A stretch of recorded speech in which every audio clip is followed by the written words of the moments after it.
시청자 한 분을 좀 연결해서 네. 얘기를 좀 들어보도록 하겠습니다. 대구시 시지동에 정은아 씨 나와 계시죠?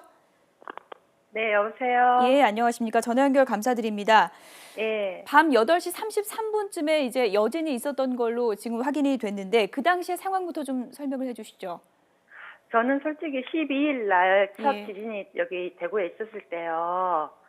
저는 15층 아파트에 사는데 예, 제가 뉴스에 몇 도라고 나오기 전에 이미 저기 시시탕탕을 보고 있으면서 가족들한테 이거는 6도가 안 되는 5도 정도의 지진이니까 조금 한 30분 안팎에 다시 여진이 분명히 있을 거다. 제가 예. 이 말씀을 우리 식구들한테 했던 거는 제가 도쿄에서 몇 년을 생활을 했었고 예, 그랬기 때문에 제가 여진이 욕실로 우리는 전부 들어갔거든요. 예, 욕실에서 다 진동이 마치고 난 다음에 예. 엘리베이터 우리가 15층이다 보니까 엘리베이터를 예. 탈까 계단을 내릴까 하다가 예, 일단 엘리베이터를 타고 내려왔더니 이미 사람들이 다 나와 있는 거예요. 아파트 사람들이. 예. 예, 그래서 아파트 주민들한테 제가 얘기를 했어요. 분명히 30분 뒤에 또 오니까 간판이나 이런 데 있지 말고 예, 이런 원룸의 복도 같은 데 있잖아요. 갓 쪽에 갓 제일 이렇게 후미진 이렇게 구석이라 그러잖아요. 예.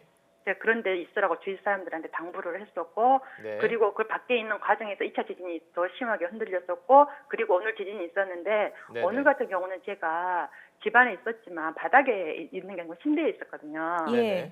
근데 침대 위에 있다 보니까 침대까지 흔들리는데 저는 오히려 뉴스를 딱 켰을 때 4.5도 한데 첫 지진보다 더 심하게 느꼈고요. 예, 그리고 연휴 때 받은 이런 상자들 있잖아요. 선물 상자들을 예, 추석 연휴 때 대구에 계속 비가 와서 좀 쌓아뒀어요. 네네. 재활용을 못 버리고요. 예. 그런 게 전부 다 쓰러지고. 쓰러졌고요. 예. 네, 그 정도로 이렇게 좀 심했어요. 그러니까 지난 10일 일주일 전보다 오히려 체감 진동이 더 컸다는 네, 말씀이신가요? 체감 진동은 좀 더 솔직히 저는 컸어요. 예. 지금 그 7월 5일 울산 지진 때도 좀 진동을 감지하셨었나요? 예. 그 당시와도 좀 비교를 해주시죠. 그 당시와는 어느 정도 차이가 있었나요? 그때는 저는 이미 이게 처음에 그때 친구랑 통화를 하고 있었는데 네. 1, 2초 정도 하길래 그냥 가스 폭발인 줄 알고 계속 통화를 하고 있어서 친구랑. 네네. 그래서 제가 이게 1, 2초가 지나니까 이거는 지진이라는 게 이렇게 오더라고요. 제가 도쿄에서 경험한 게 있잖아요. 예. 1년간 살면서. 그래서 그 친구한테 야 지진이다 나 지금 하면서 뭐 이렇게 끊고 욕실로 다들 들어갔거든요. 네.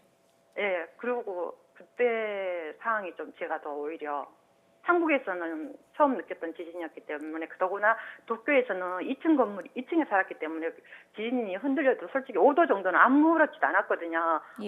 또 지진이구나 뭐 이 정도였는데 그리고 제가 좀 솔직히 국민안전처라 해야 되나요? 좀 불만이 있는 게 예. 제가 일본에 처음 2000년대 초에 갔을 때요. 그러니까 외국인 등록증을 만들러 가잖아요. 예. 네. 들러 갔을 때 구청에서 그 매뉴얼 책자를 줘요. 뭐 네. 지진이라든지 안전 책자 같은 걸요. 그런 걸 주고 학교를 또 입학을 했을 때 학교에서 유학생들을 상대로 또 매뉴얼 책을 주는데 그 책이 우리나라 어지간한 소설책만 한 두 개의 책을 줍니다. 네네. 그 당시 도쿄 지진 그 바로 났을 때와 우리나라 국민안전처에 대응하는 것들만 살짝 비교해 주시면 좋을 것 같습니다. 천지 차이에. 왜 저는 예. 천지 차이라고 생각을 했냐면은 첫 번째 지진 났을 때는 제가 솔직히 좀 이게 이런 말 해도 되는지 모르겠지만 시사탕탕을 보고 있었거든요. 네네. 그래가지고 그때는 이것만 하고 다른 거는 드라마를 다 하고 있는 거예요. 일본에서는 있을 수가 없는 상황이에요. 예. 정규 방송이든 뭐든 다 끊겨요. 끊기면서 각 전국의 그거를 다 진도 사항을 지도로 딱 이렇게 다 해주거든요. 그래픽으로. 예.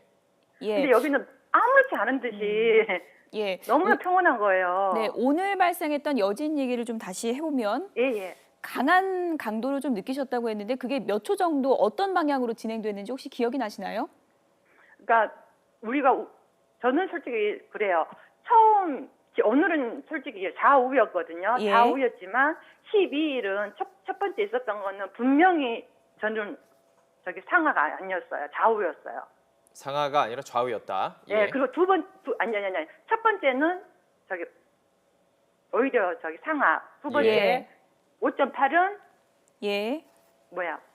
좌우였고요. 예. 네, 예. 분명히 저는 그렇게 몸으로 느꼈습니다. 그때랑 이번이랑 방향이 좀 달랐다는 설명이시군요. 그때는 두 번이 예. 번갈아 가면서 좌우하고 그런데 예. 보통 일본 같은 경우는 상하가 더 위험하다고 예. 말을 끝으로 이제 간략하게 하나만 좀 설명을 부탁드리겠습니다. 이제 일본하고 네. 우리하고 좀 대응점이 다르다고 설명을 해주셨는데 우리가 네. 대응책을 보강하자면 지진을 이제 직접 겪으셨으니까요. 어떤 부분이 가장 핵심적이라고 보십니까? 저는 우선은요. 예. 우리나라에 제일 먼저 첫 번째 지진 났을 때 화가 났던 게 탁자나 이런 데 뭐 들어가라 하는데 네. 제가 우리 아파트 주민들한테도 얘기를 분명히 했어요. 나와 계신 분들한테 예. 혹시라도 또 지진이 생기면 탁자나 가지 말고 욕실로 무조건 들어가라. 욕실도 유리 쪽은 유리가 떨어져도 다치지 않을 만큼 저기 있어라. 그렇게 했고 그게 막 전 탁자 이런 데로 들어가고 뭐 방석을 쓰고 이런 게 매진 설계가 일본하고 우리하고는 천지 차이라서 예. 저는 그게 불만이었고요. 두 번째 딱 하나 더 있는데 예. 차 운전 중에 무조건 갓길로 가라고 말씀하시더라고요. 뉴스도 보니까. 예. 근데 무조건 갓길이 아니라 일본에서는 차 운전 중에 흔들림이 약간 감지가 되면은 창문을 제일 먼저 열라 그래요. 예. 그리고 예. 지진이 좀 끝날 때까지 차가 한번 나를 보호해 주는 겁니다. 예. 그러니까 예. 차를 멈춘 상태에서 차에서 나오지 예. 말라 그래요. 예. 그리고 예. 좀 이제 여진이 멈춘다 싶으면 예. 순서대로 이렇게 가는데 사람들이 그게 굉장히 아주 조그만 거에도 사람들이 너무너무 예. 집착하게 예, 일본사람들은. 알겠습니다. 말씀해주신 부분에 대해서 저희가 전문가와 함께 조금 더 대담을 하면서 정확한 대피 요령들에 대해서 다시 한번 예. 짚어보도록 하겠습니다. 지진을 이제 많이 겪으셔서 여러 가지 이제 예. 안전 요령까지 좀 얘기를 해주셨는데요. 지금까지 대구시 시지동의 정은아 씨였습니다. 전화 연결 감사합니다. 예, 감사합니다. 네.